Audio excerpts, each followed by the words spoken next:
Welcome to We the People with Umair Khan. Today's topic is about something that a lot of adults have either seen happen to other people, have heard about it happening to someone they know in their immediate circle or their extended circle, or something that they have witnessed as a point of discussion in their adult life, either in their social circle or their family. And I'm going to start this topic today by sharing some statistics. These numbers I'm sharing come from US Department of Health and Human Services. And what it shows is that 1 in 5 girls and 1 in 20 boys is a victim of child sexual abuse. During 1 year period in the United States, 16% of youth ages 14 to 17 had been sexually victimized. Another one, over the course of their lifetime, 28% of US youth ages to 14 to 17 had been sexually victimized. And then one more is children are most vulnerable to child sexual abuse between the ages of 7 and 13. So now you know that what I'll be talking about today is child sexual abuse, and specifically sexual abuse in religious institutes where religious leaders are involved in this activity. And just before getting into that, I'm just going to go through briefly on what child sexual abuse is, or sexual abuse is. The Webster Law Dictionary defines it as the infliction of sexual contact upon a person by forcible compulsion, or the engaging in sexual contact with a person who is below a specified age or who is incapable of giving consent because of age or mental or physical incapacity. Specifically, since I'm talking about sexual abuse in context of religious leaders or religious institutions. And one of the articles I looked at, this I'm referring to the Buffalo News, published August 16, 2019. There were 105 Child Victims Act lawsuits against religious organizations in the Western New York area in the first 2 days that those cases could be filed. Now, surprisingly, only 2 of them targeted religious organizations that were not Catholic. Now, what's surprising here is out of those 105, only 2 lawsuits were not against the Catholic institutions. By saying that, I am not suggesting that this only happens in that part of our society, that part of our community. I am actually referring to the Muslim community, the Islamic community, Islamic centers that we have is what the scope of my conversation is. And we'll get to that in some more detail. Before we get any further, I'd like to touch base on some consequences of sexual abuse, and those could be health consequences, psychological consequences, and how it impacts the overall personality of an individual. Once mind is messed up, that impacts the rest of the body because all the cues, all the decision making is going from the central nervous system into all the organs. And once that has some bug, then that will cause other systems to also not respond or not communicate the right way. There can also be gynecological disorders. An individual could just start feeling depressed, feeling guilty, feeling alone, not wanting to talk to anyone. Okay, even if there is a party going on, but an individual just seems like not being able to fit in. Also, symptoms associated with PTSD, such as re-experiencing or avoidance. So in terms of avoidance, I mean, you just withdraw yourself from your colleagues, your friends, your relatives, because you feel that there is something that is missing from your personality. And that is why I will be speaking with a few folks who've actually either have had professional experience or experience in regards to how these cases or these situations impact individuals as opposed to me just talking. Then there are also social competence. I mean, I may not be able to carry a conversation to a certain degree. I may just start a conversation, initiate a conversation, and then after a certain point, I would just give up or not be able to complete that conversation. I may just seek shelter utilizing substance abuse because everything else seems to not working because I am thinking in my head that no one else is either trying to understand or does understand my mental state as to what I am going through at this point in time. So there are a few things that can go wrong in terms of consequences that an individual who has been subject to sexual abuse can experience or can go through.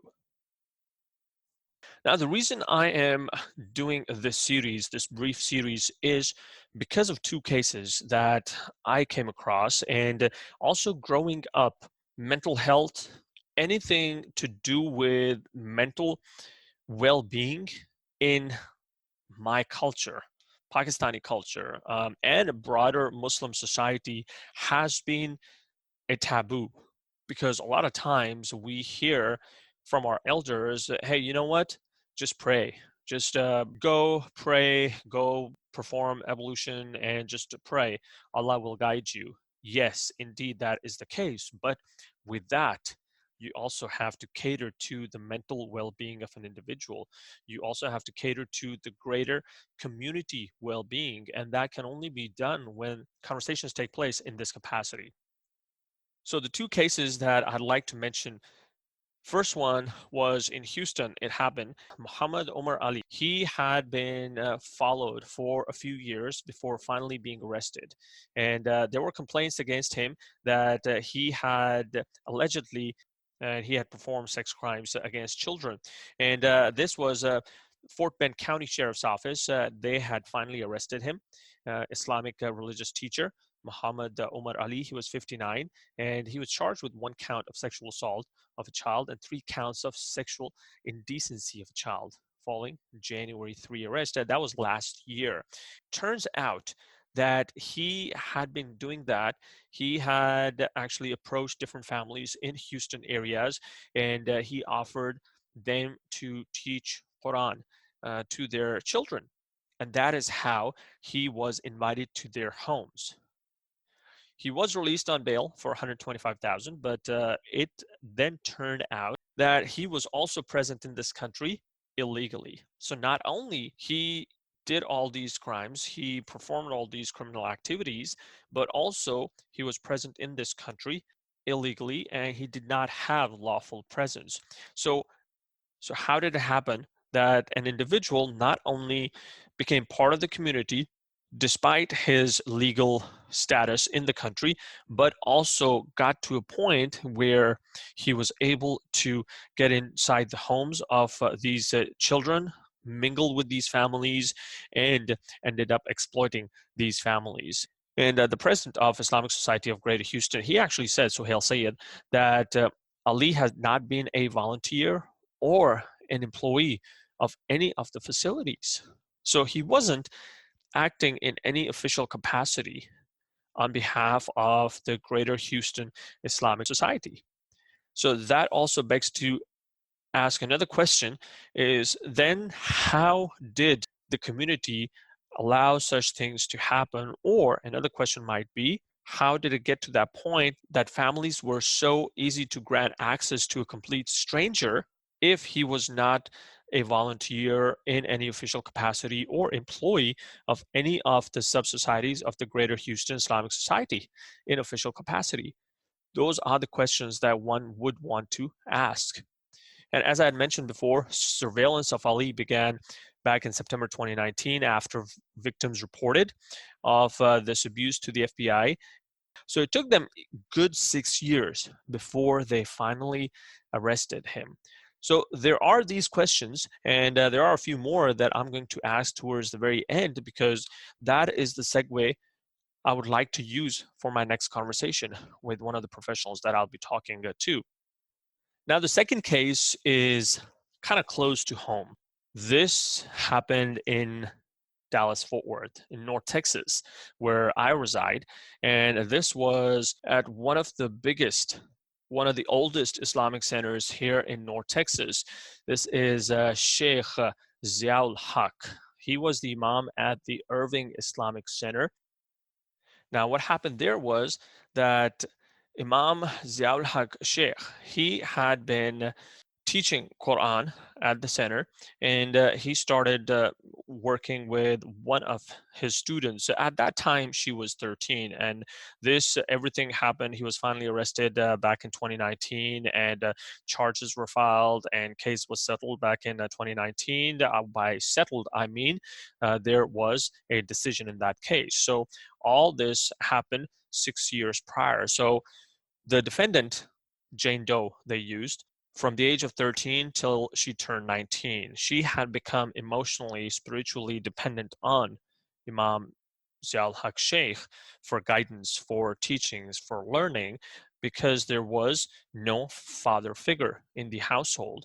And over the course of those 6 years, he had been grooming her to leading her finally into coming to a local motel where he allegedly had sex with her. And after that, he completely parted ways. He stopped communicating with her. He did not have any contact with her after that.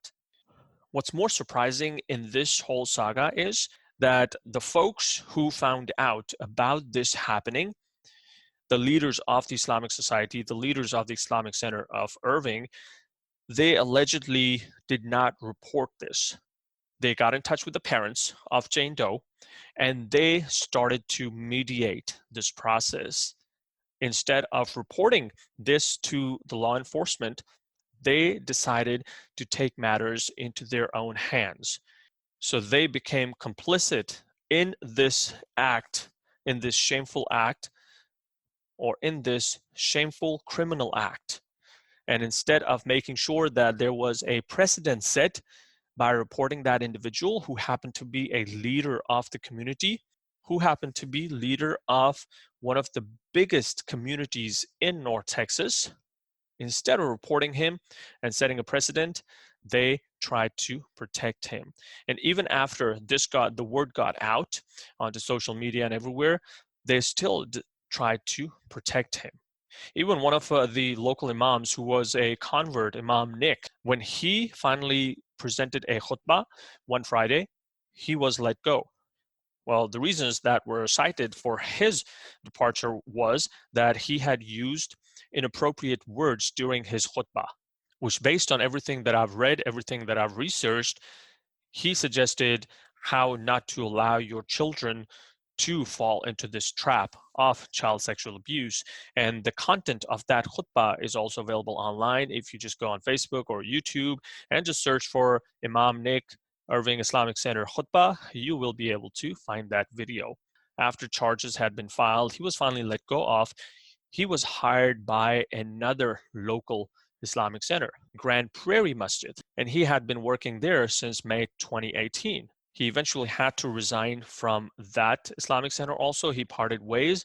They were not able to comment on the reasons of his departure from that Islamic center, but the only thing that was said was that it was an amicable departure, and they could not discuss anything.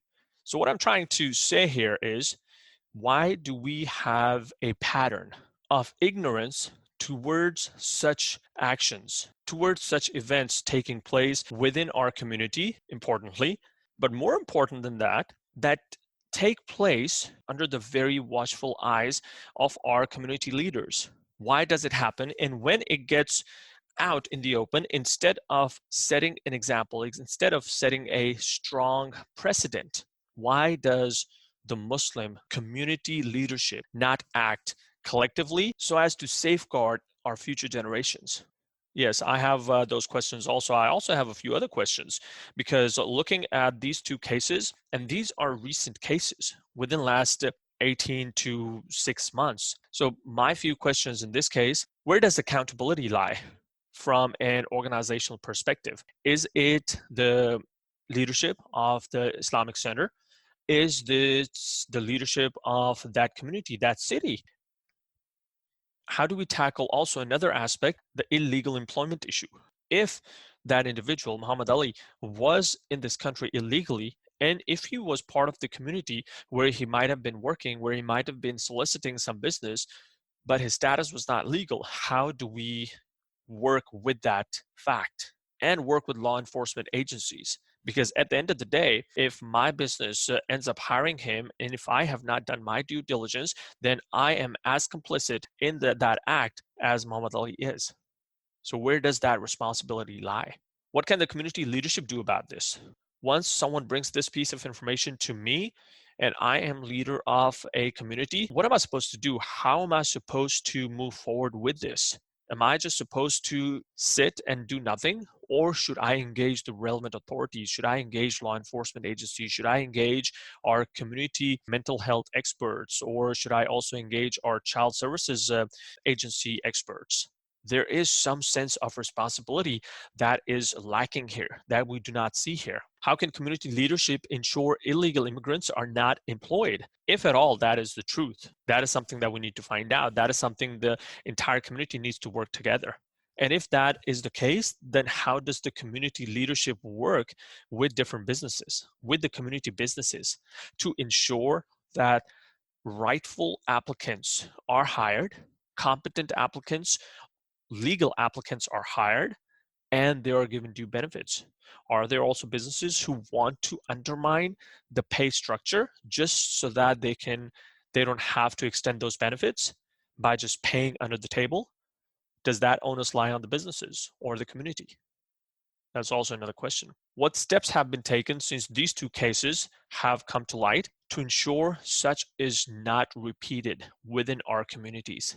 Have you heard of any Islamic centers prepared any workshops, any awareness, any children awareness programs, any parent awareness programs in context of child sexual abuse? Have you heard about that? If you have, please do let me know. What steps have been taken collectively to ensure that such perpetrators are not protected by community elders, but are reported and punished? Now, this is a very serious problem because folks in these two cases, especially in the case of Imam Zia-ul-Haq Sheikh, it was the community elders, it was the board of governors of Irving Islamic Center, based on everything that I've read online, that protected the Imam. And they just wanted this resolved through mediation as opposed to reporting it. How does community leadership ensure that this does not happen again, and individuals who become complicit in this act are punished? If anyone has answer to this, I would love to hear from you. What specific awareness and education platforms have been established for this aspect of our Muslim community? Going back to, have there been any programs? Have there been any awareness seminars held? If there have been, we need to make sure that these conversations are made public. We need to ensure that these conversations are increased exponentially in an organic manner. It should not happen that if something like this happens, only then we start talking, only then we become keyboard warriors. This should be an organic growth. And what steps have we taken to provide for mental health support to the community members at large? Have we at all done anything like this? So these are questions that I wanted to ask you all. If you should, go back and listen to all these questions and see to what extent you're able to answer these questions. Because if the answer to most of these questions is, I don't know, then we have not done anything concrete towards collective improvement of our community. Plus, then we have failed our children as elders, and we have lost the right to lead them into the new age. But it's never too late. We can still work on this, and we can still make that turn. And the next few pages that we write in this story can be those of purpose, those of perseverance, those of clarity of goals and clarity of commitment, because we want to safeguard the rights of our children, just like we want to safeguard our own economic rights, our own career rights, our own national rights. So if we're able to find any of those answers, and if we are able to, more importantly, have a very objective, very open-minded, and a respectful conversation that is just not about me too, but more about how can we make sure it does not happen again to anyone else, then we have taken the right steps in that direction. Think about it. My next episode, I will be speaking with one of my guests about this. Stay tuned. I hope you join me on that episode also. This is We the People with Umair Khan, where we're talking about sexual abuse and our religious institutions and religious leadership.